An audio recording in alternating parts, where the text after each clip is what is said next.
አላህ ከአርሽ በላይ ነው የምትሉ ከሆነ አርሽን ከመፍጠሩ በፊት የት ነበር ይላሉ። አሁን ይህን ጥያቄ ያነሱ ሰዎች ትክክለኛ ምላሽ ፈልገው ከሆነ መጀመሪያ መጠየቅ ያለባቸው እነሱ ናቸው። እዚህ ላይ አላህ አርሽን ከመፍጠሩ በፊት የት ነበር ለሚለው ጥያቄ መልስ የሚሰጠው ከአርሽ በፊት ምን እንደነበረ መጥቀስ ይችላሉ። ለምን የት ወይም አይነ የሚለው ቃል ደላለቱን ዐለል መካን ቦታን ነው የሚጠቁመው፣ ከቦታ ጋር ተያይዞ ነው የሚመጣው። አላህ የት እንደነበር ማወቅ የሚፈልግ ሰው ከአርሽ በፊት የት ነበረ ካለ ከአርሽ በፊት ምን ነበረ ነው የመጀመሪያው ጥያቄ፣ ይንገረን ነው። አይ ከአርሽ በፊት ምንም ነገር የለም የመጀመሪያው መክሉቅ አርሽ ነው፣ ከአርሽ በፊት ምንም ነገር አቅጣጫም ቦታም የለም ከተባለ የት የሚለውን ጥያቄ መነሳት የለበትም፣ ከመነሻው አስተሳሰቡ ውድቅ ይሆናል። ሁለተኛ ደግሞ ይሄን ጥያቄ ሲያነሱ አላህ አርሽን ከመፍጠሩ በፊት የት እንደነበረ እኛ መመለስ አለመቻላችን አርሽን ከፈጠረ በኋላ ከአርሽ በላይ ሆነ የሚለውን እኮ ውድቅ ሊያደርገው አይችልም ለዛ ጥያቄ። ስለዚህ ምንድነው የጥያቄ ዓላማና ግቡ? አርሽን ከመፍጠሩ በፊት የት ነበር የሚለውን እኔ መመለስ አልቻልኩምና ምን ይሁን አርሽን ከፈጠረ በኋላ ከአርሽ በላይ ነው የሚለውን ውድቅ ያደርገዋል? አያደርገውም፣ ተቃራኒው ስላልሆነ ማለት ነው። ስለዚህ ጥያቄው ምንድነው? በራሱ ኤክስ የሆነ አካሄድ ነው። እነሱ አሁን ምንድነው የሚሉት? ነብያችን ሰለላሁ ዐለይሂ ወሰለም ካነ አላሁ ወለም የኩን ሸይኡን ገይሩሁ ወፊ ሪዋየትን ወለም የኩን ሸይኡን መዐሁ ብለዋል። እውነት ነው፣ አላህ ነበረ፣ ከእርሱ ጋር ወይ ከሱ በፊት ምንም ነገር አልነበረም። እኛም ከአላህ ጋር አብሮ የነበረ መክሉቅ አለ አላለም። አላህ የሁሉ ነገር ኻሊቅ ከሆነ ከሱ በኋላ የመጣ በሱ የተገኘ ነው እንጂ ከዛ ውጭ ያለው ከሱ ጋር አብሮት ያለ አይደለም። ግን ከቦታው ጋር የሚገናኝ ማስረጃ አይደለም።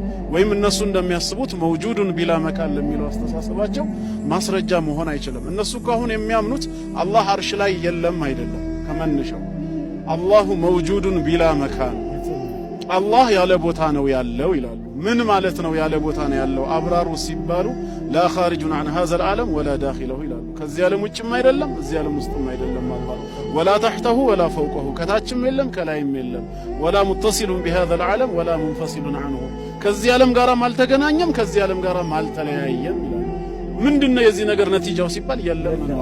ለምን ከተባለ ማዕዱም የሆነ የሌለን ነገር ከዚህ በተለየ መልኩ በምን እንገልጸዋለን? እስቲ ፈጽሞ የሌለን ነገር ግለጸው ብትባል የለም ከማለት ውጭ አትገልጸውም።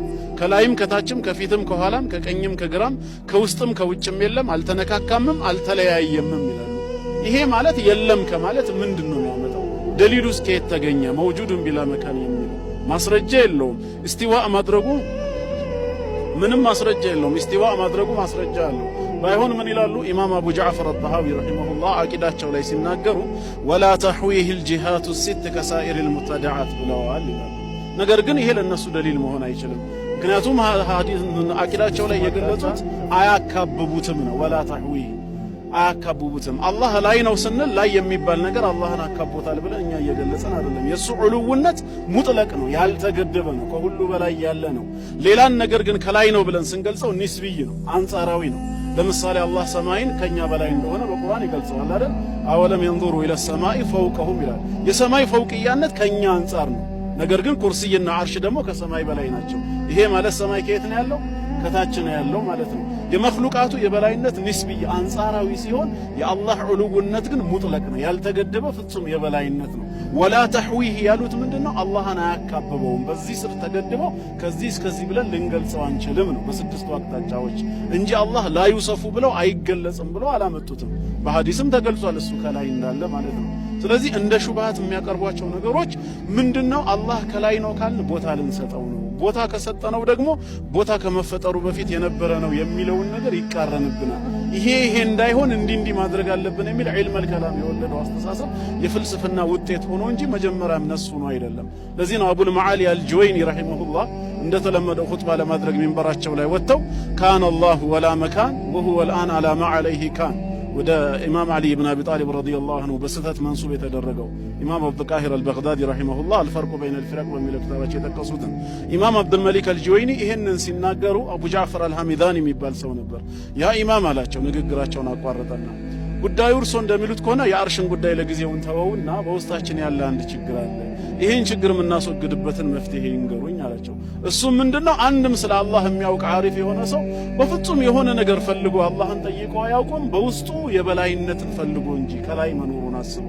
ታዲያ ይሄ ነገር አላህ ከላይ ነው የሚለውን ውስጣችን የተቀበረውን እምነት በምን እናስወግደው ሲለው የዛኔ ነው ራሱን በእጁ መጣና ሐየረኒ ሐሚዳኒ ሐየረኒ ሐሚዛኒ እንድዋልል አደረገኝ አጠራጠረኝ ብሎ ከሚንበሩ ላይ ወረደ የሚለው ስለዚህ ምንድነው አላህ የበላይ መሆኑ ብዙም ማስረጃ ሩቅ ሄደን ፈልገን የምናመጣለት ጉዳይ ሳይሆን ፊጥርይ ነው።